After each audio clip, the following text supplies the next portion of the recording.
We need to talk about the episode of Saved by the Bell where Slater joins the Chicano movement and it almost destroys his relationship with Zack. Moments in Chicano history. Why did you have to pick this weekend to be a Chicano?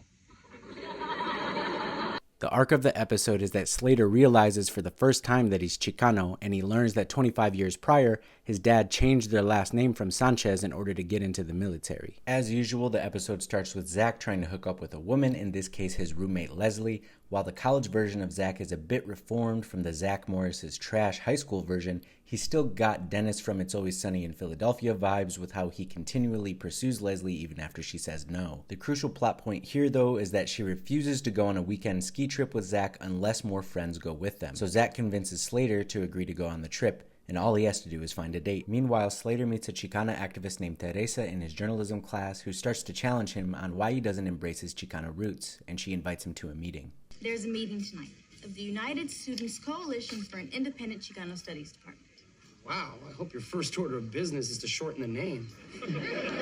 I'm pretty sure the group she names, the United Students Coalition for an Independent Chicano Studies Department, is a fictional one, but it also sounds like it's a university-specific coalition that's formed to address this specific local need at their university, as opposed to some kind of national organization like Mecha. But it would have been cool to get a Mecha shout-out on the show, so that was a bit of a missed opportunity. The university they attend in the show, California University, is also fictional. For some reason, Zack tags along with Slater to the meeting where students are discussing what they need to do next. At Slater's suggestion, they agree to stage a sit-in in the chancellor's office in order to convince him to create an independent Chicano studies department. So 2 seconds ago, Slater didn't know he was Chicano, and now he's suddenly Corky Gonzalez. That's just how it is sometimes. Side note, if you're actually interested in histories like this, there is a great free documentary on YouTube that is about students who did exactly this kind of activism at Michigan State University in the 90s, and it's called War of the Flea, Fight for Chicano Studies. So now Zack is all the way in his feelings about the fact that the sit-in is going to take place on the exact day that he wanted to go on the ski trip, and that's what's really important here.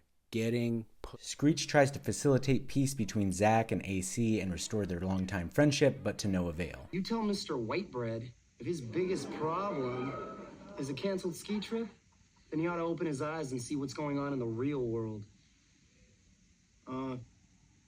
Mr. Whitebread? The students stage their sit-in and are warned by a random white guy in a suit that if they don't leave, the cops will come in and arrest them. Zack bursts in and goes on a weird diatribe in front of everyone about freedom of speech and how even if he disagrees with the Chicanos, they still have the right to speak.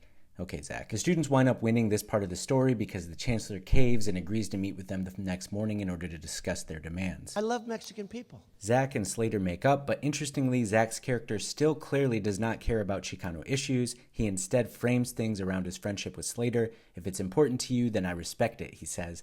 That's some true-to-life white allyship right there. And throughout the episode, there is this funny running commentary on white allyship where Slater's white friends continually try to chip in to the cause, but ultimately end up embarrassing themselves in the process. I'm sorry. I'm being too pushy, aren't I? I realize that could be offensive to a person of color coming from a person of very little color.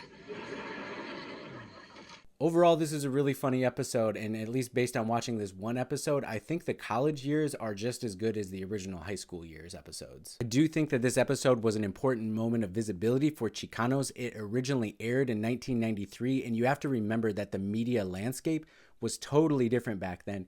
You couldn't just Google or TikTok something about the Chicano movement to learn more about it or any other topic. Everything was way more serendipitous. So having this episode where a huge star like AC Slater suddenly becomes a Chicano activist is pretty significant, especially for the time period. The episode also correctly nods to the fact that all ethnic studies programs were created in this way through the collective struggle of impacted communities organizing to pressure their universities into creating these different programs where they're actually addressing the histories of different ethnicities and centering our experiences and our perspectives and the kinds of things that we want to learn about. As for Mario Lopez himself, there's very few Chicanos who have reached his level of notoriety in terms of being a celebrity and just having influence. So it is somewhat disappointing that the person portraying this Chicano activist and one of the few people we have at that level is politically conservative. And for some reason last year it was trending online where people were questioning his ethnicity, and he made a TikTok video coming out to address it. Then we learned his true identity as the Chicano deity Lil Mr. E from Foo's Gone Wild. The director and main writers from the show don't seem to be Latino, and looking into their history, it doesn't really seem like they have a clear history of writing content that's specifically sort of impacting Chicano and Latino communities. So that helps to explain that while the episode is bringing some clutch visibility for Chicano communities, it doesn't really go that deep. And as most of these moments in Chicano history show, it's cool when we get these occurrences of Mexican culture within broader popular culture, when we can pull it back from the 90s. But those occurrences are few and far between. Oftentimes when they do appear, it's not people from our community that are doing the writing. It's oftentimes conservative people who are speaking on behalf of our causes.